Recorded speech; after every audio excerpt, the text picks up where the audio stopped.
Born of the man-guided calculations of the super-electronic brains, entire new industries are flashing into being. We had Silicon Valley here. We had 4 big computer companies when Silicon Valley was still making transistors. Minnesota roots are very deep in this business, without question.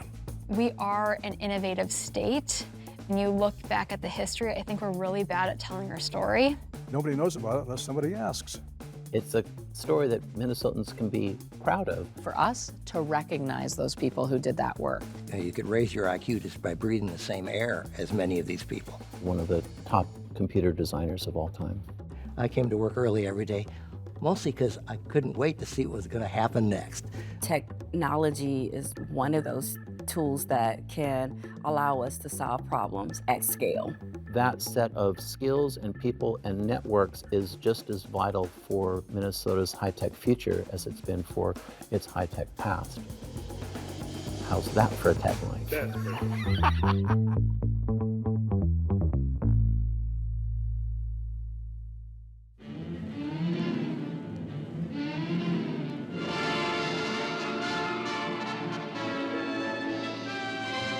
Well, the computing industry came here to Minnesota something by an accident, and the accident started in Pearl Harbor.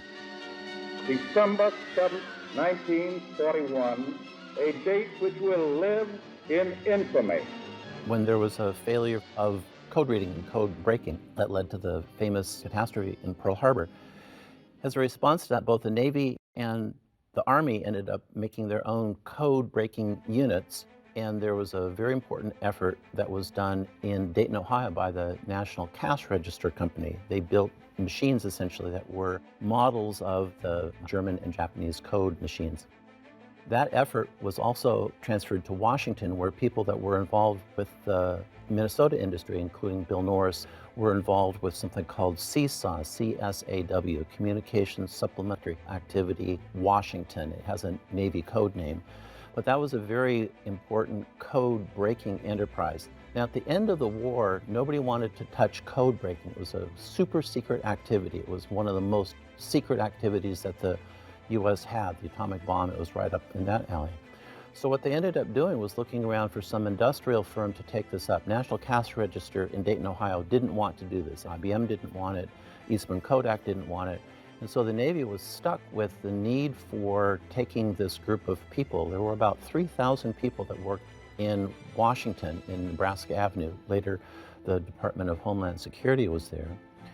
And a group ended up getting the Navy essentially to find a local businessman here, John Parker, to take over this effort. Parker was somebody who could run factories and could run big industrial organizations.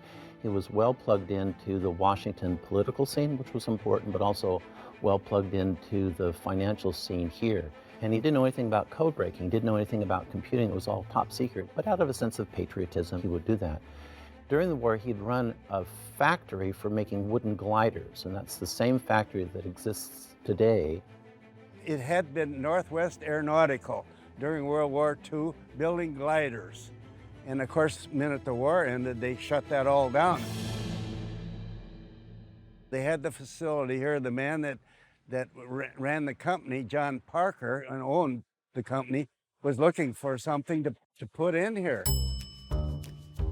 That's where the Engineering Research Associates was organized, and that's where its first factory was. You can see that factory today. I had graduated from college in engineering in '43, but then went right into service. When I got out of the service, a friend of mine and I came up here looking for work. There weren't a lot of companies looking for engineers.